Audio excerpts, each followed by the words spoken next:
सोमनाथ धाम म्हणजेच सोमनाथ ज्योतिर्लिंग मंदिर 12 ज्योतिर्लिंगपैकीचे हे प्रथम ज्योतिर्लिंग आहे. 17 वेळा परकीयांचं आक्रमण झेललेलं हे अद्भुत मंदिर आजही त्याच प्रबळतेने उभं आहे ज्या श्रद्धेनं श्री चंद्रदेव यांनी त्याची निर्मिती केली होती. आणि आजही इथल्या वातावरणात प्रवेश करताच तुम्हाला महादेवांच्या अस्तित्वाचा भास झाल्याशिवाय राहणार नाही. चला तर बघूया या मंदिराची अद्भुत गाथा. पण त्याआधी स्वागत आहे तुमचं प्रवासी रुपेश युट्यूब चॅनल मध्ये.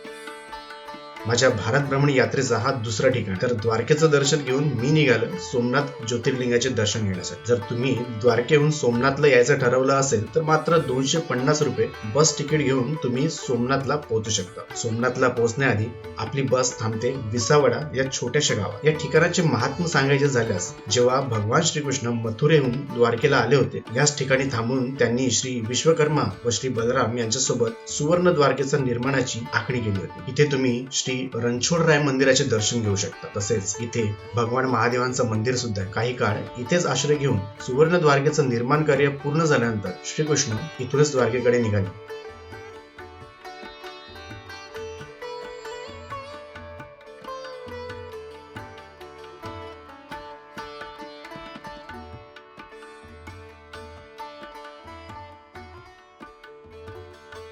तर मग आपण पण निघूया सोमनाथकडे.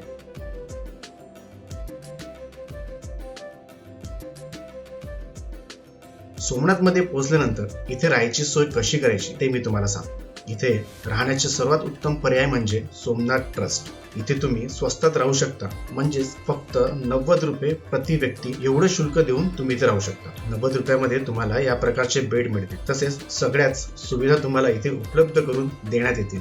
आणि हो, इथे तुम्हाला सामान ठेवण्यासाठी लॉकर सुद्धा मिळेल. या व्यतिरिक्त तुम्ही फॅमिली रूम सुद्धा बुक करू शकता. एसी व नॉन एसी दोन्ही पर्याय उपलब्ध आहेत. इथल्या जेवणाबद्दल सांगायचं झाल्यास मंदिराच्या शेजारीच तुम्हाला भोजन कक्षामध्ये मोफत जेवणाचा आनंद घेता येईल. तर सोमनाथ ट्रस्ट मध्ये फक्त 80 रुपयामध्ये तुम्ही उत्तम चवीचं जेवण सुद्धा करू शकता.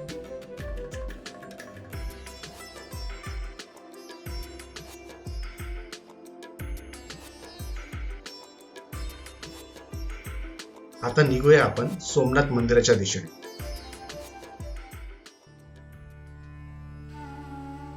मंदिराच्या आत प्रवेश करण्याआधी तुम्हाला तुमच्या जवळील मोबाईल फोन व इतर सामान लॉकर रूम मध्ये ठेवावी लागेल. आणि मंदिराच्या व्यवस्थापनेकडून तशी व्यवस्थापन करण्यात आली आहे. मंदिराच्या चित्रीकरण करण्यास सक्त मनाई आहे. तर आता आपण जाणून घेऊया या मंदिराच्या इतिहासाविषयी. सुरुवातीपासून सुरू करूया. तुम्हाला माहिती आहे का सोमनाथचा अर्थ काय होतो? सोम म्हणजे चंद्रदेव व नाथ म्हणजे नाथांचे नाथ भोलेनाथ. असं म्हटलं जातं की एका श्रापाने ग्रसित झाल्यानंतर चंद्रदेव त्यापासून मुक्ती होण्यासाठी सरस्वती नदीच्या पाण्यात म्हणजे त्रिवेणी संगमावर स्नान करून ज्या ठिकाणी भगवान महादेवांची आराधना केली होती त्याच ठिकाणी स्वयं भगवान महादेवांनी प्रकट होऊन चंद्रदेवाला शापातून मुक्त केलं होतं. आणि तेव्हा तिथे प्रथम ज्योतिर्लिंग प्रकट झाले होते. आजही या परिसरात आल्यानंतर तुम्हाला महादेवाचं अस्तित्वाचं भास झाल्याशिवाय राहणार नाही. आणखी सांगायचं झाल्यास या परिसराला प्रभास पाटण नावाने सुद्धा ओळखले जाते. प्रभासचा अर्थ होतो चमक. ज्या शापाने चंद्राने स्वतःची चमक घालवली होती त्याच घटनेवरून या परिसराचं नाव प्रभास तीर्थ म्हणून प्रसिद्ध झालं. मंदिराच्या शिल्पकलेबद्दल सांगायचं झाल्यास मरु गुर्जर शैलीने सध्याच्या मंदिराची बांधणी केली आहे. सोमनाथचं पहिलं मंदिर जवळपास 2000 वर्षापूर्वी बांधण्यात आलं होतं.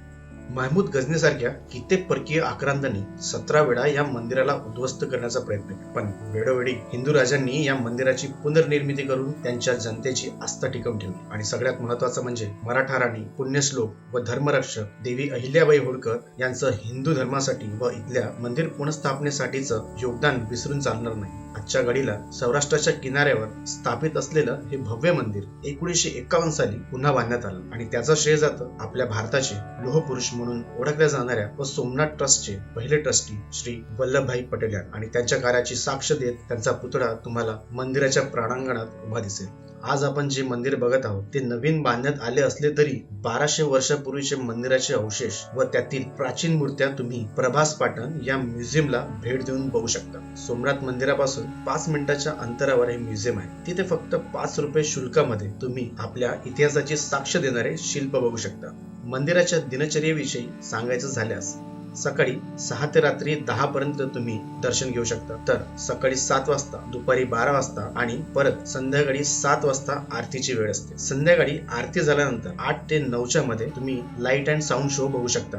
आणि महत्वाचं म्हणजे कार्तिक पौर्णिमेला 5 दिवस इथे जत्रा भरते. तसेच शिवरात्री व सोमनाथ स्थापना दिवस इथे मोठ्या उत्साहाने साजरा केला जातो. याच उत्साहाने मी निघालो आता समुद्र दर्शनाला. तसं मंदिराच्या मागे असलेला अथांग समुद्र तुम्ही मंदिराच्या प्रांगणातूनच बघू शकता.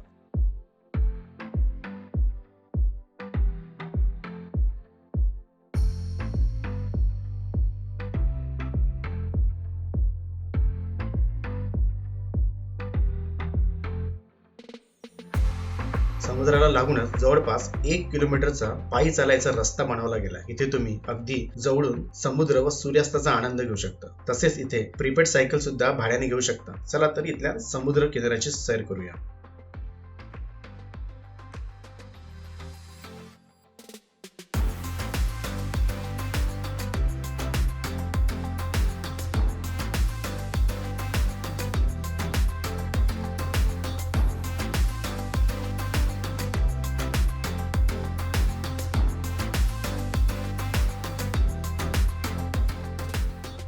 तर कसा वाटला हा व्हिडिओ कमेंट करून नक्की सांगा. पुढच्या व्हिडिओमध्ये आपण सोमनाथ मधील इतर ठिकाणांना भेट देणार आहोत आणि स्वस्तामध्ये ते आपण कसं बघणार आहोत याची माहिती मी तुम्हाला देणार आहे. तर परत भेटूया. हर हर महादेव, जय महाराष्ट्र.